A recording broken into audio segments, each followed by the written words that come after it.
Incredible day. It's taken this Labor-left government of Anthony Albanese less than 1 month to start socialising businesses. In fact, to start stealing businesses.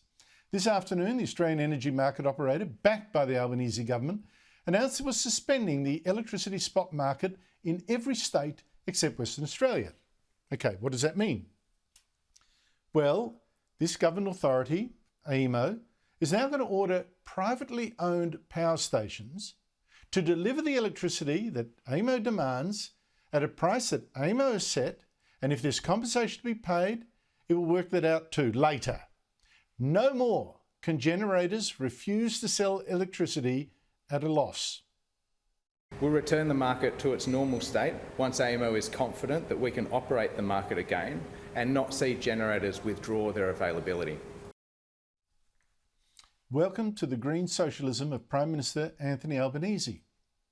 This is the government essentially stealing electricity that from generators that investors have paid billions for, and forcing those generators to operate even at a loss.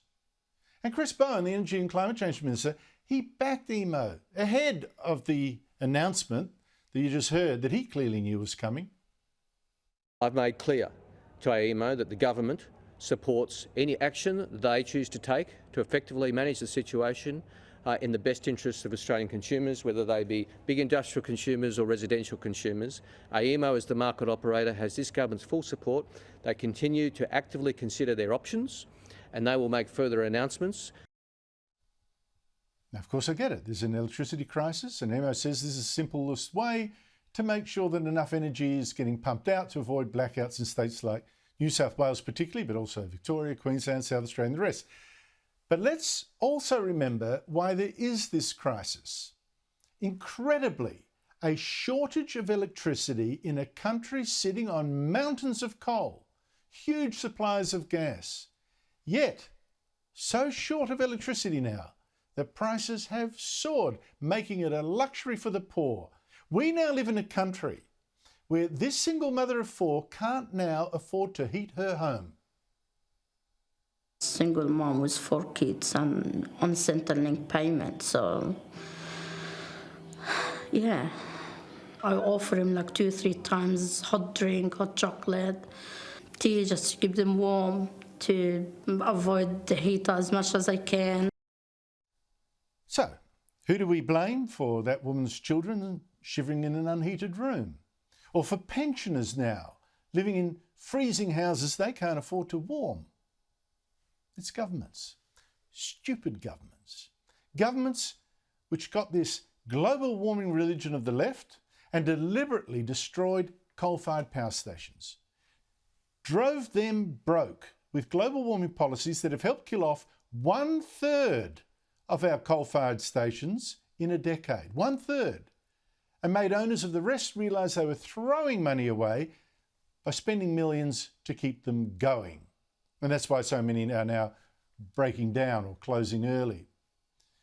And it's also why this crisis is going to get a lot worse, because this Albanese government wants to go in even harder, wants to make 82% of our electricity come from renewables like wind and solar in just 8 years. Which means, of course, coal-fired power stations, they're not going to be able to sell much at all. They'll be selling next to nothing. They're finished, and they know it. So we have governments, this is not an accident what's happened. We have governments deliberately killing the coal-fired generators that gave us cheap and reliable power for decades, and doing it in a way that punishes anyone who invests in them.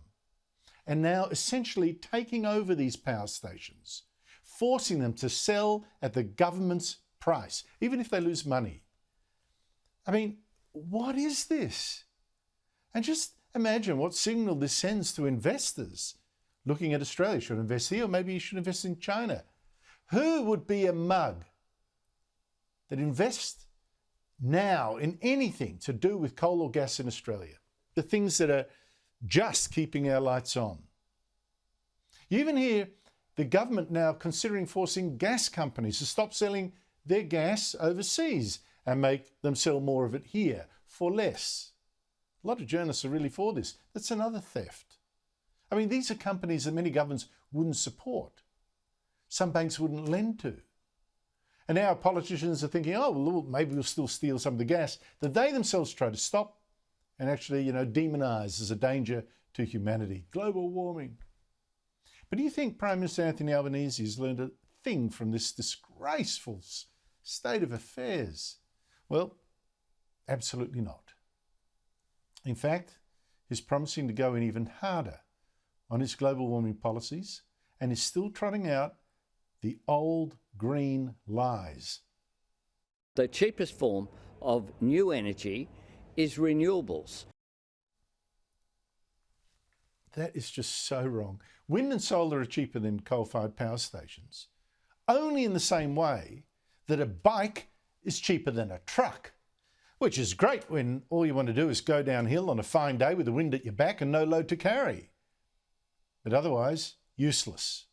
You can have 10 wind farms in an area, or you can have 1,000 under Labor. If the wind's not blowing in that area, it doesn't matter. You still won't get power. You can have 10 solar panels, or you can have 1 million. At night, you still won't get enough power to light a candle. So yes, that wind farm is cheap, that solar farm is cheap, but you then need to run transmission wires to each of them around the country that are going to spring up, and then create a whole new power system to run in the background, to step in when the wind doesn't blow and the sun doesn't shine. And that is why countries with the most renewables, like Denmark, actually tend to have the most expensive electricity. And of course, as you know, we're talking about the least reliable ways of getting electricity, like we're seeing right now. I mean, you hear global warming alarmists. I heard one on Sky News earlier today saying our crisis right now is caused by coal-fired generators failing. Some have failed for the reasons I've given. But what they do not say is that AEMO today admitted that one reason we're out of electricity, so short of electricity, is in fact that we've had periods of low wind and solar output. How about that? Not enough wind and too much cloud. And the coal-fired generators the government's deliberately crippled are now too clapped out to make up the difference. But I don't even think this Albanese government wants to understand this. It's got the global warming religion, and that means if it has to steal power stations now to force through its plans, it will. Pity Australia.